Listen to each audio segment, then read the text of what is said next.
我哋會同大家玩一個小遊戲，呢個遊戲就係要為90年週年經典裏面嘅圖片啦，排翻一個年份嘅次序嘅。開始玩遊戲之前，問下 Chrissy 先，90年嘅時間，9幅嘅圖片，你自己有冇最中意邊一張咧？做咩要嘟嘴嘅？突然之間？因為都幾難揀啊！我自己都有都幾個都中意嘅，其實即係貪心啲。貪心啲係，例如咧，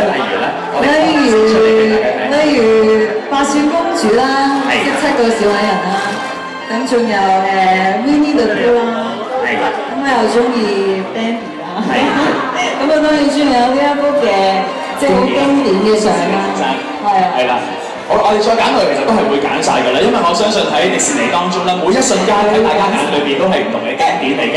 不過，雖然大家咁中意，究竟分唔分到邊一幅係邊一年呢？係時候考下我哋3位今日嘅觀眾啦。好，3位咧，而家可以過嚟呢一度嘅位置，用你手上面嘅貼紙貼翻落去俾大家睇下，究竟邊一幅畫係屬於邊一個年份啊 ？OK， 睇下大家估唔估得中啦喎。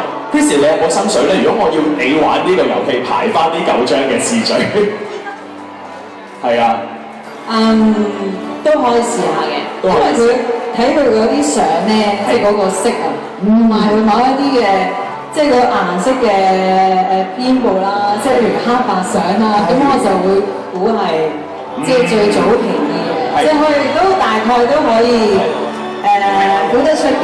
我哋嘅觀眾係100分啱晒㗎，我哋俾啲掌聲先。好，哇！我有冇份㗎？麻煩 Chrissy 幫我哋送禮物啦。3位觀眾，我哋企嚟中間呢一度啊，過嚟啊！係啦，咁啊，麻煩 Chrissy 咧幫我哋送禮物俾3位嘅觀眾啦。